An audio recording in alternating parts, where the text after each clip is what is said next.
તો પંચમહાલ જિલ્લામાં આપઘાતનો બનાવ બન્યો છે, જેમાં મળતી માહિતી મુજબ લગ્નમાં સોનાના નકલા દાગીના આપ્યા હોવાની જાણ થતાં જ 22 વર્ષીય પરિણીતાએ કૂવામાં ઝંપલાવી આપઘાત કર્યો હોવાની ઘટના સામે આવી છે।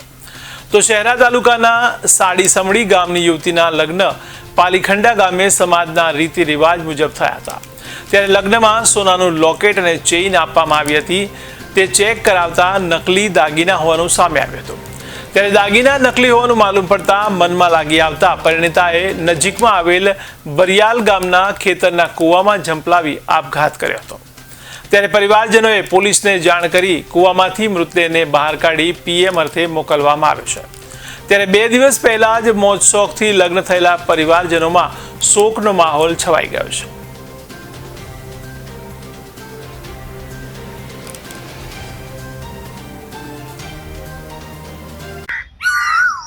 बोलो बेन शो की અમે સાડીસમડીના છીએ।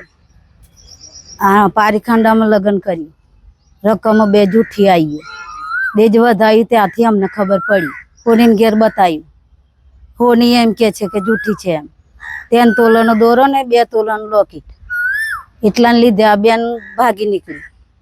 તો કૂવાની કોર ઉપર જઈને જોઈ તો ચંપલ પડેલા હતા, એમ અમને લાગ્યું કે કૂવામાં જ છે,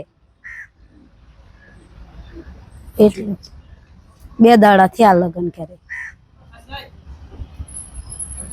शो घटना बनी પછી કૂવામાંથી લાશ કાઢી। શું નામ તમારું? લીલાબેન। ગામ સાડીસમડીનો બનાવ છે। છોકરીના લગ્ન 10 તારીખે થયા હતા। સોનાના દાગીના કરીને જૂઠા દાગીના ચડાવવામાં આવ્યા હતા। એ દાગીના ચેક કરવામાં આવ્યા, તે દાગીના જૂઠા નીકળવાથી છોકરીને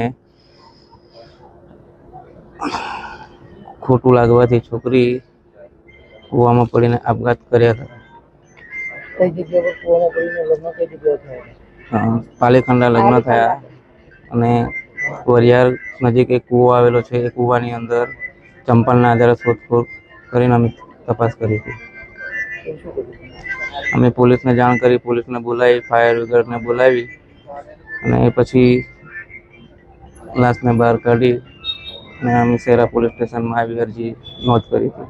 દાગીના કયા કયા દુકાન? દોરો અને લોકેટ। શું નામ તમારું? કનુભાઈ શું થાય છે? ભાણેજ થાય છે।